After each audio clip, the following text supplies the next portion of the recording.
Isang mapagpalang araw mga kaparehas, narito po tayo sa bayan ng Paumbong, Bulacan. Ako si makapanayan po natin ngayon ang aspirant mayor. Maglilingkod, magsiservisyo, magmalasakit, gumagawa at gagawa ng maraming kabutihan dito po sa bayan ng Paumbong, Bulacan na si Ginagalang Sir Gary Valencia. Sir, kumusta na po kayo? Mabuti po.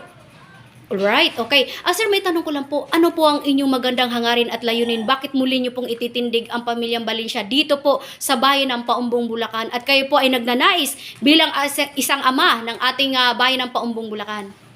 Nakagisnan ko po na yung father ko nagsilbi ng 9 na taon dito sa bayan ng Paumbong at minahal sila ng mga tiga Paumbong. Marami po siyang nagawa at marami po sana siyang magagawa.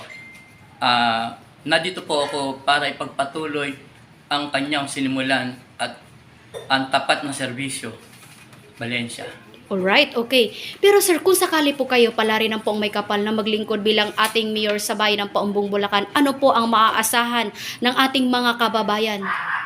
Nandito po ako, pero po sa una po ang Diyos, siguro po mapag-aaralan natin lahat ang mga problema dito sa bayan ng Paumbong. Alright, okay po. Kung sa nakikita nyo po, bilang ating maglilingkod o bilang ating aspirant, ano po ang dapat i-priority sa bayan ng Paumbong, Bulacan kung sakali po kayo maglingkod na? Dito po, ang unahin natin ay yung pagkabuhayan at pangnegosyo at baguhin, ibalik po natin ang salita ng sukang Paumbong. Doon po kasi yung mga pinagkakakitaan ng mga tao.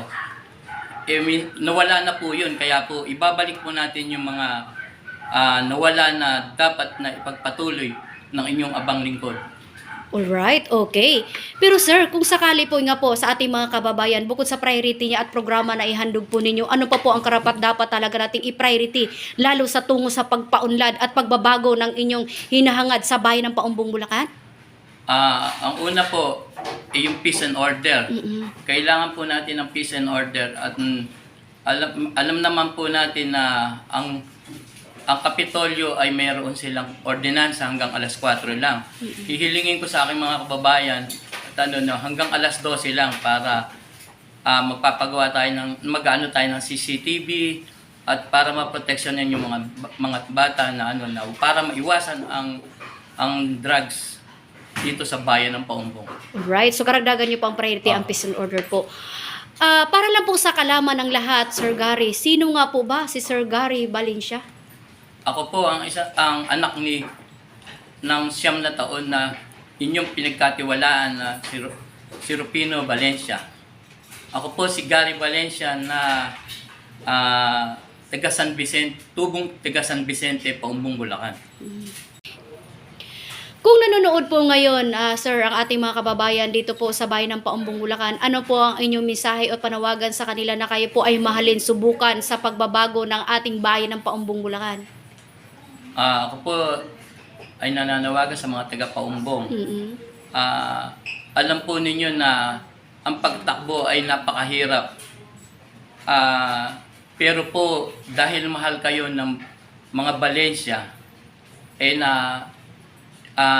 nahikayat po ako na ipagpatuloy ang serbisyong Valencia at ang kanyang mga magandang nagawa. Mga minamahal kong mga taga-Paumbong, sana ay mahalin ninyo ako para ipagpatuloy ang magandang nais kong gawin sa bayan ng Paumbong. Kaya po, mga mahal kong taga-Paumbong, subukan naman ninyo ako para pagbigyan. Sa yan po mga kaparehas sa ating nakapanayan po natin ngayon ang ating aspirant mayor dito po sa bayan ng Paumbong, Bulacan. Ayon po sa ating mga kababayan ay talagang madaling lapitan, masarap abutin at talagang hindi ka mapapaluha. Kumbaga kung ikaw ay dahil siya po ay isang sadyang may malasakit, tumulong sa ating mga kababayan at sabi nga po nila ay talagang nagsishare siya kanya ng blessing niya. Okay po mga kaparehas, Lay Castro po ng Parehas News. Ingat-ingat po kayo Sir Gary, in your family, God bless us all. Mabuhay ka, Mayor, hanggat gusto mo. Merry Christmas and Happy New Year. Thank you po sa Parehas.